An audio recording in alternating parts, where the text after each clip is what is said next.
Hey, it's Scott Petrak with another episode of the Brown Zone Coverage Podcast. Free agency and the new league year are upon us. The Browns traded for a QB, signed a few players, cut a couple, and are hosting Russell Wilson on a visit today. None of these qualifies as the biggest story since the last time we did one of these. Here to discuss Myles Garrett extension and everything else is Tom Withers, the longtime AP writer, who's again filling in for Dave Chudowski, who's in our thoughts as he continues to recover from surgery. How's it going, Tommy? Good, Scott, and go Chud. Hope Dave's doing well. Me too. Me too. Yeah. So, Tommy, yeah, I think let's start with Myles. Right? It's been a few days now. It's we've had a chance to let it sink in. First of all, give me your level of shock, maybe at the timing or the timing and the fact that it happened. All of it. Yeah, a little bit of all of that, Scott. I mean, you could probably qualify this as one of the biggest wins of the last 25 years for the Browns, right? They were able to hold on to their franchise, the face of the franchise currently, and arguably the best defensive player in team history. So I don't know, Scott. What's really intrigued me by this is that Miles, like many politicians, seems to have flip-flopped about six times on this over the last 3 months, right? I mean, we went from I want to end my career in Cleveland to winning is everything for me to trade me now to hey, I'm signed up for the next couple of years. So just bizarre. I really got to give, and I know there was a lot of criticism aimed at Jimmy Haslam last week when the report surfaced about him turning down a meeting with Miles. And I got to feel like that was a real, pivotal point, inflection point, whatever you want to call it. It felt like, with the Browns digging in as hard as they did, Scott, with Jimmy then slamming the door, so to speak, Mm-hmm. in Miles' face, really convinced Miles that he had nowhere else to turn. That, he was going to, if they were going to trade him and they said they weren't going to do it, he had no control over where he was going to go. And I think he just realized that, the grass isn't always greener, that he's got it pretty good here, that maybe they're not as far away. I just feel like they called his bluff and they won. And now granted, he also won as well. He's going to be Sure. making $40 million a year, but I thought it was fascinating. I think we could spend 4 hours dissecting this, and I'm really interested to hear from Miles personally. I'll tell the listeners that I'm not just saying this because I'm on here with you, but you and I know this guy as well as anybody in the Cleveland media. And I was really stunned by the way this began, and I'm equally stunned by the way it's ended. Yeah, I mean, I just got a million thoughts, Tom. First is we might know him as well as anybody, and I still don't know if I really know Miles, right, or Fair know what he's point. thinking because he's a different dude Yeah. than just your average person. He's certainly a different dude than fills up an NFL locker room. So he has, I think he's a deep thinker. I think he thinks about a bunch of stuff. I know, even though he'll tell you he's not worried about legacy, he thinks about legacy. 100%. Right? I mean, that was part of the whole going to win a Super Bowl is because Yeah. he wants to be a guy that won a Super Bowl and to be considered with the Lawrence Taylors and those guys who have won Super Bowls, Aaron Donalds. Um, so you have that part of it. I think to me it's a big win for the Browns, and with maybe the caveat of if you're not going to rebuild, if you're going to rebuild, then maybe the right decision would have been to use Myles Garrett To get you to there, get a no couple doubt. of draft Yeah. picks. They don't think they need a rebuild. I agree with them, and I think that opinion's still in the minority. But if that's your standpoint of a team, as a team, then it made no sense to trade Myles Garrett. You were not going to get proper value for Myles Garrett. He's still in his prime. All of you know how narratives are, Tom. And all of a sudden it becomes, well, Myles Garrett, who's closing in on 30. He just turned 29, right, Right. in December. So, yeah, yes, 30's coming, but he's not 30. The season's going to be his 29th year. I think he played his best season in 2024. So, yes, eventually he's going to slow down. I don't see that coming as of now. I Yeah. think he's had his best 2 years back to back. So he's the best defense player in the league. You're right, he's the best defense player in the history of the franchise. He's your best player. Right now, he's the team's best player. So it didn't make sense to trade him. Now, the change of heart or the change of mind, whatever Yeah. happened to Myles Garrett, and hopefully we talk to him in the next few days and we get a little insight into what his thinking was. But I agree that the Haslam turning down Miles's request to meet was huge because Miles felt like, all right, that was going to be my option. That was kind of going to be the back door to Exactly. getting my way out of town. And when you see or he sees the organization in alignment, he goes, okay, this is not going to happen before free agency. I'm not going to get traded before free agency. And if it doesn't happen in the draft, then all of a sudden I'm going to have to make difficult decisions about, am I going to sit out games? Do I want to Exactly. be a guy that's going to sit out games and hold out? That's not who Miles is, and I don't think he wants that reputation. I So I agree think with you. I think all the reality hit him last week, and the Haslam declining the request was the last kind of straw. And then he went to his agent and said, "All right, let's get this done." And as far as I've been told that the agent Nicole Lynn called Andrew Berry on Friday night, and by Sunday morning they had this deal done. So it was an about face. There's no doubt about it. I also think when Miles did the trade request, he probably got bad advice that it was going to work. Number Yep. one, and then we've talked about this time. It was after the playoffs. He's watching teams win in the playoffs and go to the Super Bowl, and I think the frustration was at an all-time high. And Hmm. 6 weeks later, after maybe spent some time on the beach, Hmm. and he can look at the quarterback options and go, "Hey, maybe this team can win 10 games next year." It doesn't sound as bad, and then you put the $40 million on top of it per year. And my last point that I don't want to forget to make is the common thought is, well, he changed because of the money. And I'm pushing back because he was going to get that money. The Browns would have given 100%. him the same contract a month ago. And I think if he'd been traded, the team he was going to would have given him the same contract. So it didn't change because it was $40 million a year in a record-breaking deal for non-quarterbacks by a good margin. That was going to come. Now that makes it more acceptable for Garrett. It would have to be part of his kind of contrition or his, okay, I'm coming Right. back. Right. But he was going to get that money. Yeah, you mentioned his legacy before, Scott, and much like LeBron James, Miles loves to be loved. And I Yep. think some of this, this PR tour, whatever you want to call it, the Super Bowl week down Yep. there, to me, that kind of backfired on him. And I think he was probably hearing through various channels that Cleveland fans were suddenly not on his side. Well, at least not as many as usually are. And, maybe that impacted him in some ways. Maybe there were a couple phone calls that, right now you and I don't know about Mm-hmm. that went on between him and either, Andrew Barry or Kevin Stefanski or, some teammates he may confide in, whatever the case may be. But yeah, I don't buy this change of heart necessarily.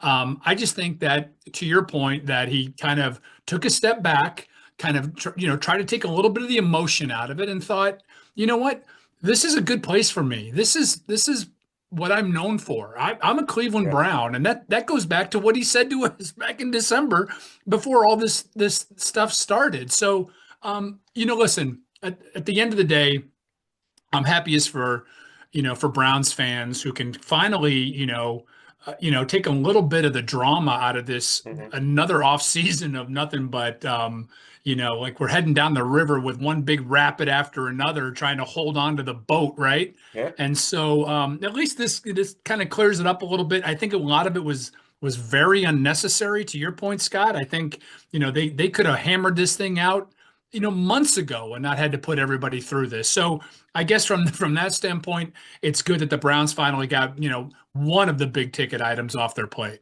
Yeah, and I think it's easy. It's much easier now to picture a defense that rebounds and is in the Oh top my 10 God, again, yes. right? Yes. And we'll talk about Malik Collins and Joe Tryon, Choyinka, and the pieces they're putting around Garrett. But you have that piece. You have the best piece in the league.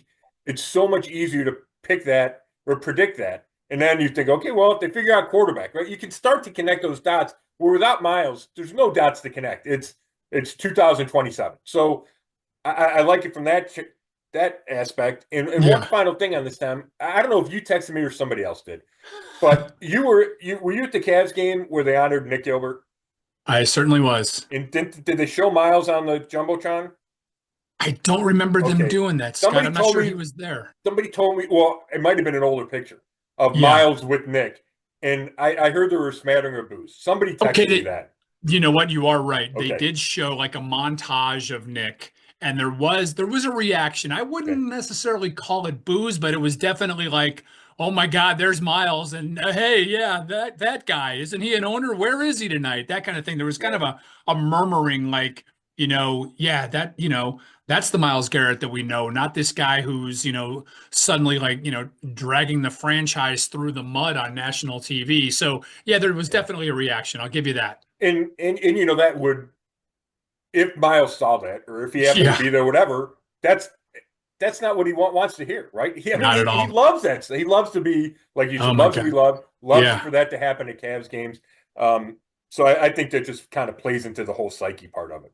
So Yeah, I'm really interested to hear from him, Scott. I'll be at the Magic game on Sunday. I don't know if he's going to be back in town at some point. I'm a little bit surprised, to be honest with you, at this point that he has not done some kind of either an availability or a statement or something to kind of declare that this is over and let's move on together. I know I thought we'd see some kind of big social media Yeah. splash. Now I don't know. He could be out of the country for all I know, but I do expect to hear from Miles sooner rather than later.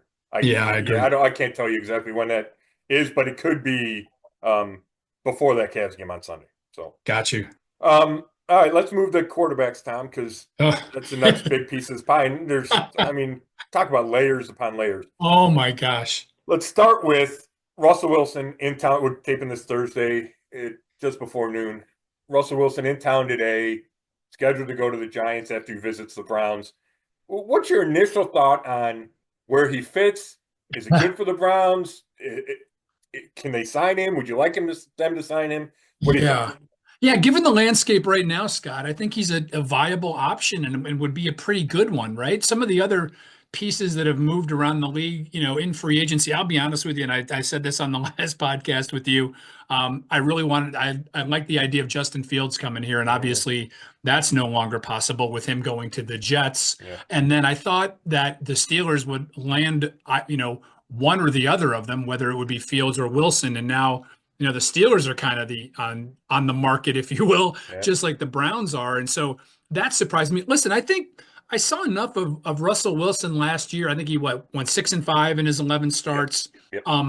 He throws that nice deep ball. The one thing I worry a little bit about is that he did spend some time with Jerry Jeudy, didn't he, in Denver? And I don't think that particularly went well. Now let's see if the Browns can reconnect those two guys. I don't know. And I also wonder if this is just not, leverage that he's using to get a better deal out of the Steelers, who may be all of a sudden, not panicking at the thought, but can't be happy about the thought of him suddenly going to one of their AFC North rivals. So I don't know. Like you said, there's a lot of layers here.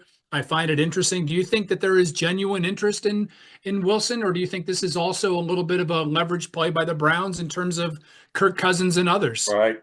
I do think there's genuine interest, and I say that because to me it makes a lot of sense. Yeah. I think you can have a debate whether Wilson or Cousins would be the better veteran starter to bring in. Cousins has a relationship with Stefanski. Didn't play well last year. Russell played better than Kirk last year. Was it Kirk's health that affected it? Mm. He was dealing with a bunch of stuff. We don't know that. But and Russell Wilson has a better pedigree than Kirk Cousins, right? I mean, he won a Super Bowl in Seattle. He went to another Super Bowl in Seattle. He's been in the playoffs 9 times. He took 10-time this, Pro Bowler, right? Yeah, I yeah, mean, he's 10 a time he's a Playboy. player. Yeah. Yeah, he's thrown for 47,000 yards or something. Borderline Hall of Famer. Yes, yes. He took the Steelers to the playoffs last year. So I don't think he's done. I don't think he's the same player, but I don't think he's done. He still throws a great deep ball. I think he could do what Stefanski wants to do with some of the play action bootleg stuff. Um, and even before the visit, I felt like he was a really viable guy for them, that their quarterback situation gets better with him. He's the kind of guy that they can win 10 games with next year. I think he brings credibility. I think he brings leadership. Now, it might be phony. I mean, that's the reputation that he has, right? That Yeah. he's phony, he's full of garbage. But, and maybe it was off for the cameras, but watching Hard Knocks, and in-season Hard Knocks last year, Tom, I was impressed with him because stuff fell apart at the end in Pittsburgh. And to me, he felt like one of the guys trying to lift it back up. Like he was being optimistic. He was trying to get this team to bounce back after loss after loss. And obviously they weren't able to do it, but I liked his attitude, That's a great point, Scott. you I know? totally agree with you. It was almost like, is this the Russell Wilson that we heard about? Because Right. this is not. This is guy that, I mean, he was on the sideline, talking guys up and helping draw up plays. I agree with you. I think Yeah. he would be a nice, fresh amount of enthusiasm to come to Berea. Yeah. And guys learn things when you bounce around a little bit. I think some of the, hey, I'm Yeah, the king of everything, you get right. knocked down a peg or two. Yeah. When Sean Payton says, hey, we're going to pay $85 million for you not to be here, right? That probably has an effect on you. So, so so that doesn't bother me. I think he could come and have a really big impact. To me, the question is, how does he affect what you're going to do at number 2 in the I draft? was just going to ask you that because if you sign him, Scott, you're basically saying you're our starter for next year and probably the next one, right? At least 1 year. At least Yeah. 1 year. And so I don't know if he would like. I feel like you'd have to make that commitment to him as an organization. You're our guy, and I don't think you draft Cam Ward or Shadur Sanders at number 2 and say we're going to sit you for a year. Now maybe I'm wrong. Maybe you tell Russell he's going to be the starter, and then you draft a guy at number 2 and let the chips fall where they may. Atlanta kind of did that with Kirk Cousins, and then Michael Yeah. Penix. They didn't have number 2 pick in the draft. So it's a little different, but it didn't go over well with Cousins. He winds up getting benched at some point. So, I just think you have to be at least careful there with how you handle that as an organization. That's Yeah. certainly the first question I would ask Andrew Berry is, okay, does signing Russell Wilson take quarterback off the table to number 2? Well, yeah. Let And me ask you I would tell this. them, no, it wouldn't. That they'd keep their options open, but, that's without anybody being signed yet. Yeah, let me ask you this, Scott. Do you think they came away from the combine feeling even less satisfied about this quarterback class, and that's why we're in this position now? I did not get that sense, Tom, but I just think in general, the quarterback position is questioned, Yeah. right? So if you think that, and maybe now, maybe what's changed is it feels like Tennessee's going to take Cam Ward because they have not addressed quarterback in free agency, at least the last time I checked. And it wasn't with a big name, it wasn't with a starter if they did anything at quarterback. Right. Right. So if you know Cam Ward's off the board, then it becomes, is Sanders a guy at 2? And maybe there's certainly questions about that, right? The draft analyst you talk to, they have him ranked 15th or 18th or 25th. Is he worth the number 2 pick? Maybe they feel the combination of Russell Wilson, Travis Hunter, Abdul Carter, and Mm, Will Howard is a better situation than Shadur Sanders and whoever else, right? Like, yeah. I mean, there's some pieces you're missing out on if you draft a quarterback at number 2. Now, I get it. I think quarterback at number 2, if you love the guy, it's a no-brainer, but you might Correct. not love the guy, right? So No. that's why I think this is fascinating. Um, and you could sell me on that, Tom. You could sell me on, hey, we're going to either kick the quarterback can down the road or we're going to have an option, a plan B, and that's Howard or McCord or Milrow, whatever that is. Well, we Yeah. have our guy for a year or two. Maybe we reset next year. You also then get Carter or Hunter. You get a pick at 33. You get your running back. And all of a sudden you go, and I heard somebody say it on ESPN, so it's not just me thinking it. You go, okay, Russell Wilson, Jerry Jeudy, Travis Hunter, David Njoku, a new rookie tight end, Joe Batonio's back. You draft a running back, one of the Ohio State kids. All of a sudden that offense looks okay, It does. because you have a competent quarterback that it's not a huge question like it would be if you took a guy in the draft. No wonder Miles signed, huh? Right? Right? Exactly right. You just made the pitch, Scott. I think that's exactly it. I mean, if you talk like let's go back to Miles for 1 second. If you sold him on what you just said Yeah. and included in that whether it was Travis Hunter or not, or hey, we're going to take this Carter kid from Penn State and put him on the opposite side from you. Think about what kind of havoc you guys could create with a defense like that. So I'm with you, Scott. I think there's a lot of ways they can still go here. I've we've talked about this before.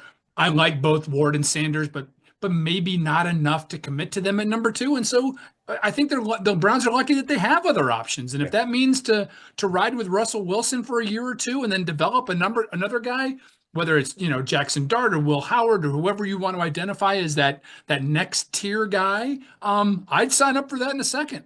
Yeah. And And the other reality is if Rodgers goes, and I don't think the Browns are in the mix for Rodgers now, who knows? I could be I don't wrong, either. right? Yeah. But so let's say he goes to Pittsburgh or retires or goes to the Giants, whatever it is. Without Russell Wilson, it's Kirk Cousins or nothing, right? It's Kirk Cousins, and then it's a drop to the Joe Flacco's. And those guys are disappearing too. Mac Jones signed yesterday. Kyle Yeah. Trask signed yesterday. Yeah. Right now, it's like Flacco, Minshew. Um, Brissett, if you want to throw him well, in there, no, he right? signed someone. Oh, he did. Oh, I'm sorry. I didn't realize that. He signed with the Okay. Cardinals. Yeah, let me look up. There's like one other guy that I keep writing. I think, would he fit in this mix? Yeah. Yeah. Carson Wentz. Carson Wentz, Carson Wentz. right? Who, Okay. I mean, we can. Where Yeah. I don't know what you can have a million opinions about him, but it's kind of Minshew, Flacco, Wentz. But my point is Wilson's kind of the last guy, depending on what happens with Cousins. And I do Yeah. think part of the Wilson factor is I thought Atlanta was full of garbage when it said it could keep Kirk Cousins. I thought the ship had sailed. They were going to cut him and eat their losses. It doesn't appear that way. They're digging in, aren't they? Yeah, they're going to try Yeah. to trade him, and I don't think the Browns would trade for him. It's too much money. They don't have the cap space. Yeah. So if he doesn't get cut, Russell Wilson, to me, is your last option. If you don't sign him, then you have to commit to quarterback at number 2 in the draft. 100% right, Scott. Yeah, it's incredible the way this thing has moved around, and most of these guys have gotten like 1 and 2 year deals, right? These free Yes. agents, your Daniel Joneses and your Brissett's and what have you. Minshew's an interesting guy, isn't he? Yeah, he's so up and down, so up I and down. But know. he's got some excitement to him. Like he could start 8 games for you. I mean, he played great against him in Indy 2 years ago, but he was bad in Vegas last year. So he's that guy where it brings me to Kenny Pickett. Like we Yeah, know what the order would be if they sign Russell Wilson. It's Wilson, Pickett, and then a rookie that maybe competes with Pickett to be the number 2, number two, right? but Right. sits and watches, right? Exactly. If you get a guy like Minshew or Flacco, and you got Kenny Pickett, like then there's just probably legitimate competition between those two guys to either be the number 2 or be the bridge guy until the rookie's ready, I Right. guess. Why do you think people are so down on Pickett, Scott? He's a guy that, like, there were moments where I was like, you know what? This guy might hang around in the league for 10 years. He's not, listen, he's not going to, light people up and throw for 400 yards, but to me he came across as kind of a game manager. Like he fit into that Pittsburgh system of, don't turn the ball over. Right. Rely on our defense. We'll win 20-17. Good Lord, we've seen Mike Tomlin do that for going on 20 years now, right? So I've always thought that there was enough of an upside to him, former first round pick, right? I know Yeah. he's moved around a lot in a very short period of time, which is not great. But you look at a guy like Baker Mayfield, and I'm not comparing the two, but just in terms of sometimes a change of scenery and a new coordinator and a fresh start can do wonders for guys. Maybe that happens with Pickett here. Yeah, I think there's that possibility. And you do have to remember that you pointed out that he was a former first round pick. But to answer why I think people are down on him is Yeah, number one, he's a first round pick in the worst quarterback draft class in yeah, recent memory. and he played for the Steelers. Yeah, he played for the Steelers. And they gave up on him. I Right. think they won despite of him. People in Pittsburgh don't like him. No, I know. He doesn't have, and when you compare him to a guy like Sam Darnold or even Daniel Jones, those guys have some elite traits. Yeah, Right? fair. Big arm, can move around. He's an average guy. He's got an average arm. He's Yeah. got small hands. He doesn't move that great. I just think he just feels like a guy to me, and maybe that's too premature because he has only been in the league for 3 years. I mean, he's 15 and something as a starter, right? Yeah. He's above average. I mean, he's above 500 as a starter, but I think he's thrown 15 touchdowns and 14 picks. Like, he just doesn't excite you. And, they didn't sign him to be the starter. They signed him to be in the mix and is a way to get rid of DTR. Like, you had to get rid of DTR. That experiment had failed. I think he's better off in a new place. The fact that the Eagles run it a bunch with Jalen Hurts, I think that helps DTR. For I mean, sure. physically they're different, but they both can run it. Yeah. So I think Pickett's an upgrade to DTR, but I think you have to manage expectations with him for sure. It's just amazing too that as fans and as media here in Cleveland, we've seen such bad quarterback play over the years, and then we're just sitting there picking these guys apart, right? He's Well, got no arm. Yeah, I mean right. that's the way it is. But again, Scott, we get back to it. It's a monstrous decision for the Browns to make, and I'm with you. I think the Wilson thing could be at least a pathway towards getting right back on track, and Yep. especially with Garrett here and then whatever you do at number two, you do at number two to help either, for this year or for going beyond. But I'm glad we're not making this decision because it's a tough one. It's a tough one. It It really is. is. It is. And Yeah. you mentioned picking apart guys, and I just I've mentioned on this pod a bunch of times this thread I'm on with a bunch of these. It's labeled Browns idiots. It's a bunch of my buddies, and and the negativity toward the quarterback options. Oh my gosh, It's right? crazy, Tommy. Like Yeah. it doesn't matter who it is. And Cam Ward is different. I think most people are on board for Cam Ward. Nobody wants Sanders. No, and Yeah. I'm exaggerating. Nobody wants Russell Wilson. Nobody wants like it's Right. and it's a thing where you pick out all these flaws, and I don't, and it's just, and I don't blame them. I'm just saying we're at a point where there's no optimism. There's not no optimism, but we're pretty low on that. It's not a hey, you're going to get the benefit of the doubt. It's you got to prove that I'm wrong for discounting you. I just think Yeah. that's where the state of at least many Browns fans is right now. Is there any Wilson connection in the building beyond is there any connection in the coaching staff or anything Yeah, it's now a good that might question, help this? Tommy. I can't think of one. Yeah, I don't think he and Musgrave overlapped. Okay. He and Reese certainly did not. Kevin had him at the Senior Bowl 13 years ago. Right. Um, you mentioned Judy, and I was wondering about that too, Tom. Like, is that a negative or positive?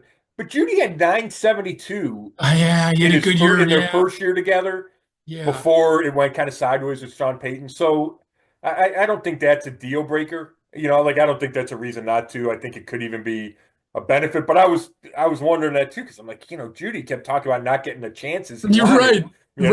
That But seemed that like might a have been shot more at him, didn't coaching. it? Yeah. Yeah, but maybe that was more coaching. Um, Yeah. I assume the Browns would consult Judy a little bit, at least get his I like feedback on this.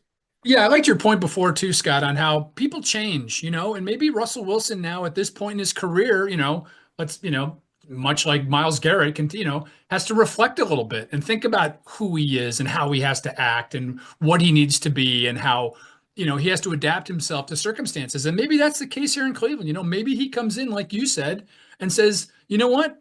The Steelers didn't show any love toward me, even though I tried to, Right? I played as hard as I could last year and I dealt with some injuries. Now he might have a chance to stick it to them. So, if the Browns end up signing him, maybe they're getting a guy who's going to have a little bit of a chip on his shoulder. And there's nothing wrong with that at that position. I agree, and I don't think you can totally discount the Pittsburgh factor. He wanted to go back there, and the Yeah. fact that they are, I think they wanted Fields Playing ahead of hardball with him. him. Yeah, Yeah. and now it looks like they want Rodgers ahead of him. It's got to sting, and just to go back real quick, maybe he doesn't have that guaranteed starting option Right. because it's down to kind of the Browns, Giants, Steelers.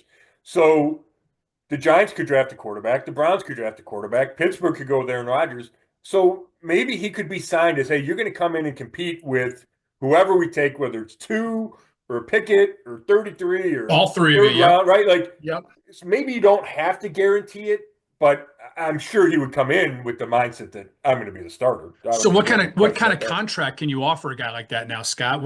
Okay, let's say is it Great 2 question. years at what? Like what are they able to put in front of him right now? That's a great question, Tom. You can't look at last year because he was on the minimum Correct. because Denver owed him all that money. Right. I look at, I mean, Justin Fields was he 2 for 40 with the Jets, I want to say.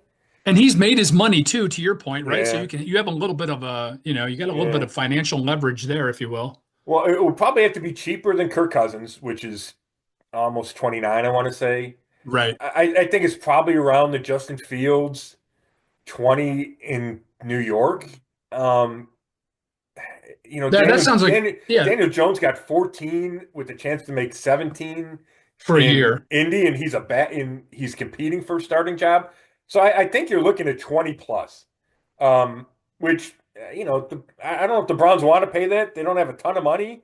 Um, I think that's a factor because if they draft a guy too, he's obviously on the rookie deal. Right. So I do think that's a factor. I mean, if you could get him for 1 year for 15, I think that's a no-brainer. If you get him, if you could get him, I don't know if you want to commit to two. If you commit to 2 years, you know, two for 38, like I think Boy, that seems cheap though. I don't know if that's enough to get him, but yeah, maybe the market's not big enough. I'm closing my eyes right now, Scott, and it's May 20th, and I'm seeing Myles Garrett sitting courtside with Russell Wilson There you and go. Sierra.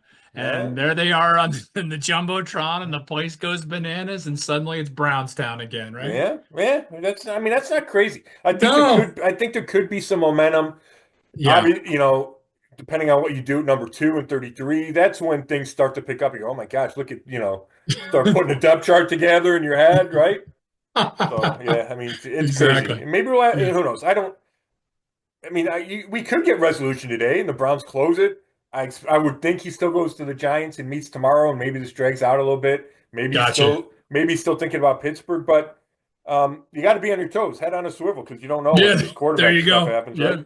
All right, real quick, defense. We got to go to defense because that's where the Browns did most of their moves outside of Kenny Yeah. Pickett.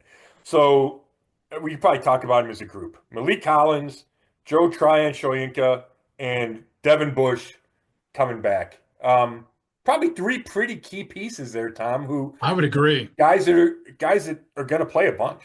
Yeah, good call by you on Devin Bush. I thought that that did make a lot of sense given the status of that linebacking core right now. Hate to see Dalvin Tomlinson go. Yeah, Very likable guy. We didn't spend a ton of time with him, but when we did, it was always good, right? yeah, And he was more than serviceable on the field. I know they were high on him. They knew that there was going to be an end at some point with Dalvin. He's battled a lot of stuff. I think he's been on he stayed on the field, Scott, and credit to him. And I think you would agree that one of the the underreported, I should say, aspects of our job is that I don't think sometimes we convey to fans, sometimes, especially because we don't know always what these guys are dealing with from a medical yeah. standpoint and a health standpoint. And Dalvin's one of those guys who, much like Joel Bitonio, come hell or high water, would be out there every Sunday and would contribute and seem to be very likable, not only with the media, but especially with his teammates. Just a good guy. And as you know, I love Alabama guys. And Yeah, so you do. hate to see him going.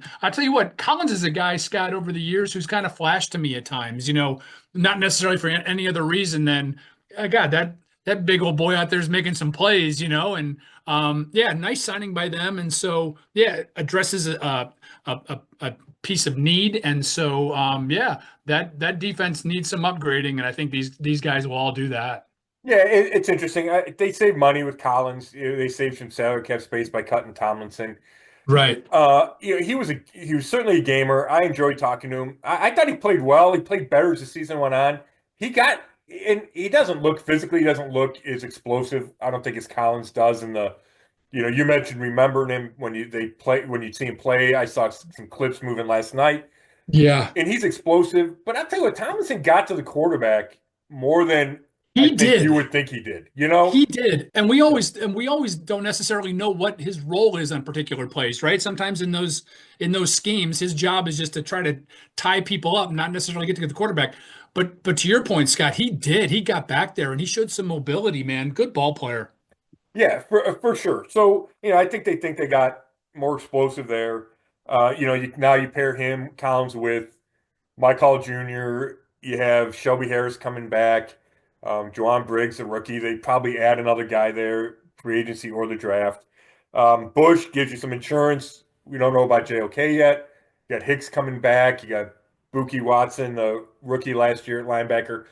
They probably add another piece there, but I think he was important, gives you some continuity. For sure. And thanks Yeah. for saving me from having to pat myself on the back because you mentioned that I said that last week. And then Tryon Shoyinka. To me, he was a number 32 pick of the Bucks in 2021. Had reasonable pass or sack production, but they played him as a 3-4 linebacker. He'll become a 4-3 end here. Kind of like Zadarius Interesting. Smith made the switch. We saw Obo Chronicle kind of do that too, an undersized guy. But that's where he fits. It's another guy opposite Myles. I wonder if there's a chance that they could cut Obo. Like they kind of feel like similar players to me, and a little bit of Yeah. duplication there. So I think that's something to keep an eye on. I mean, I know you can Yeah. never have enough pass rushers, but they just feel like a similar guy to me. Try on Shayank is younger. Um, I'm gonna but call I him but I think Joe. I'm gonna call Joe, him yeah, Joe, no, by the way. Is that okay? right? Jeez, oh man. So I think, but I do think there's some upside there. You get him for a year, see what he's got, right? He could be a longer term guy if he really flashes for you. So, I Yeah, think all kid these too, pieces, right? oh He's a yeah, kid too, right? Like yeah, 25, yeah, 26. this is going to be his fifth year, so he's a young guy Ah, coming I out of like it. Washington. Yeah, so I think they're pieces. Those are the kind of moves that we knew the Browns would make. They weren't going to have a huge free agent signing. Now, I don't know if Russell Wilson counts as not if they wind up signing him, but outside of quarterback, it was going to be these moves that are a little bit off the radar, a little depth signings, and that's what they've done to this point. I'm sure they'll continue to come. The last guy they signed was Cornelius Lucas, a veteran swing tackle, and we know that they need depth there. We know they tried to get depth last year and it wasn't enough depth. So at least right now you have a guy behind Conklin and Juan Jones. He's played a bunch Yeah. in the league, started 7 games last year with the And Commanders. he's as big as both of those guys, My isn't guy's he? like 6'8". Yeah. Yeah. Can play both sides. I like obviously you can't make your roster of 33-year-old dudes or 35, however, he's an old dude, 33, 34, something like that. But Yeah. I like having a guy or two like that on a roster. I think there's something to be said for the older guy comes in, can stabilize things, has seen everything. So I kind of like that. I like that idea. I mean, I'm just 33. I don't want to oversell the guy. 33 Yeah. years old. So that was a position that they need more tackles, but that gives them one in a key spot because they didn't have any depth right now, especially when they lose James Hudson III, who got a pretty good contract to go sign with the Giants. Yeah, that was big, wasn't it? Yeah, it's like 2 years, 12 or 16 or something. Good It for was more him. than I thought. Yeah, and he was always a good dude, but I think you can count him as your third or fourth tackle. Um, he's not a starting guy in this league. Right. But he's a good guy to have. They missed him. They missed him when he got hurt last year. I know that much, No doubt. right? All right, Tommy. Before last thing I got on my notes here, and unless you got something else, is just a couple guys that haven't landed anywhere. I mentioned Hudson. Mike Ford Jr. goes back to Atlanta, the special teamer, but we still haven't seen any movement from Jedrick Wills, Nick Chubb, and Elijah Moore. And I think those are kind of the three guys that I think qualify as maybe the marquee guys on the Browns free agent thing. Obviously, Nick Chubb is Nick Chubb.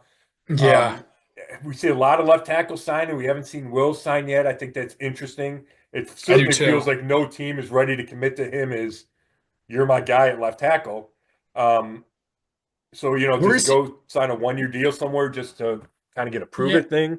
and remind me, where is he health wise? Was he having Yeah, another off-season procedure? I can't remember that's a exactly where we left it with him. yeah. They shut him down at the end of last year, Tommy, Right, and right. I think he did have surgery at the end of last year, but I don't think Okay. it's anything that'll keep him from. I mean, maybe that could be scaring teams for sure, and the Yeah. inconsistency and all that. But I mean, he's a top 10 pick. Like that's a guy that usually gets some kind of action relatively early in free agency, and the fact that he hasn't, I don't think bodes particularly well for Jed. Doesn't bode well for him, Yeah. certainly. And then Yeah. Chubb, obviously, this is what we thought potentially could happen, right, Scott? That he would check the market, find that there really isn't something there, and then maybe, revisit with the Browns or vice versa. Yeah. Yeah. And it's to me now it's kind of all about role. Um, Yeah. does he feel like he can go anywhere and have a guaranteed role? I don't know. I don't know if that job is, I don't know if that opportunity is out there, just given the injuries that Knicks had to overcome. So We know the Browns can't promise that, right? Not anymore. exactly. But if nobody's going to promise it to you, would you rather just stay? I think that's interesting. We've talked about this. It's so hard for some players, and I'm not saying Nick's this player, but I know that some guys, we've seen it time and time again, your team can offer you a diminished role in diminished money, and it stings. But if another team offers you the same thing, it doesn't feel as bad because you never had a higher role and higher money with that new team. And Correct. that could be where Nick winds up having to make that decision is, do I want to come back and be knocked down a pedestal or knocked off my pedestal, right? Be competing for whatever playing time, to be active, all those things that could be in the Yeah. mix here versus let me go somewhere else. And if it happens there, it happens there. But I don't have to look at Deuce Staley or Kevin Stefanski or Jerome Ford and feel not like the Yeah. same guy that I was. And man, doesn't it just hurt your heart to think about that for Nick, right? A guy who Oh, was on top of the world 2 years ago, right? Before that Monday night game, who was, potentially on his way to, one of the great years in oh my NFL God. history. Who Yeah. knows, right? Yeah. Clearly one of the best players in the league at that point. And now it's all it seems to be all gone. That's really and as hard as he works and as good a guy as he is and what have you, that's just tough to hear and think about. It is. And now, it's premature to write him off, obviously, but I think Yeah. this just shows the reality of the Right. situation. There's running backs out there getting deals, although, I think Najee Harris signed and it wasn't a big deal. It might have been No. $5 million a year, which means Nick's going to get the minimum, maybe a shade above the minimum. Um, Right. I just hope he's healthy. If he's healthy, then he's got a chance, right? He's got a Yeah. chance to prove people wrong. That's just a huge, huge question mark, obviously. I'm rooting for him. Yeah, I hear you. All right, Tom, you think we covered everything? I think we did, man. I'm glad the Garrett thing is over, Scott. I Yeah, right. just was like, where is this thing going? And it was just, like I said to you earlier, I just felt it was like so unnecessary and, something the Browns needed to try to avoid at all costs. And as I said before, I'll give Jimmy Haslam some credit. I know like we've taken our shots at him over the years and deservedly so, right? But I think No. in this instance, the Browns stuck to their guns and showed that they know how to handle these things sometimes. Yeah, no, I'm glad we were kind of bringing it full circle because you're right. I think the fact that he resigned to me was not stunning, and I wavered, and Judd could tell you this. Yeah. I was going back between 55% he comes back, 45% he comes back. Like I was always kind of leaning toward, or mostly leaning toward he comes back, but thought it was a coin toss. Um, Right. so I wasn't stunned that he came back. How quickly it turned stunning, Yeah. right? Like Sunday looking at my phone at 11, I was like, oh my God, like I didn't see that coming, right? Yeah. So that was the surprising part of it. And I completely get all the doubts that people have about Andrew Berry. And he's got this is a huge offseason for him. It's a huge draft for him to prove that they can evaluate talent, to prove that they can fill out a quarterback room, which he's obviously struggled to do. Yeah. Um, but so here comes the but is he knows how to handle these types of situations. And he had David Njoku and Kareem Hunt, which were Yeah. similar. Now, Same boat, obviously right? not the same Not the caliber same guy, right? player, Yeah. but similar. And he stood firm, and they both came back, and they both stayed. Nothing happened. Njoku winds up signing an extension. Kareem, is happy, and then comes back the next year. Like he's good at this, and I think it's his even keel personality helps. I think his ability to communicate helps.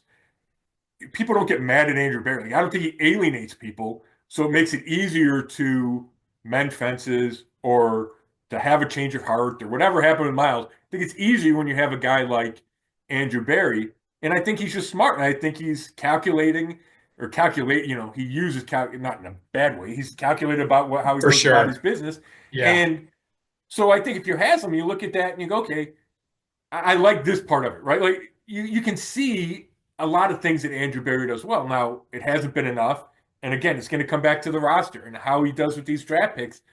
But I think this was a big win for him and kind of reestablishes one of the things that he does well. Yeah. And Miles, you got some explaining to do. Yeah, right. I mean, who knows? Yeah. Like we could go for an hour on. I wonder how Miles is going to explain this. Right? What's he going to say when he I sits down? know. Like, what's he going to say? Yeah. I was just kidding, or who knows? I don't know. Is he Yeah. all in on a Super Bowl? Does he think the Browns all of a sudden can win a Super Bowl? It's going to be fascinating It really to hear what is. Miles Yeah. has to say when we talk to him. Yep, No doubt. cool.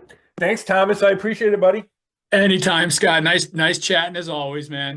You go back to enjoying your semi-retirement. Will do. Thanks, Thanks, everybody. brother. Thank you. Thanks, everybody, for listening. This has been another episode of the Zone Coverage Podcast, and you can read all my work at brownzone.com.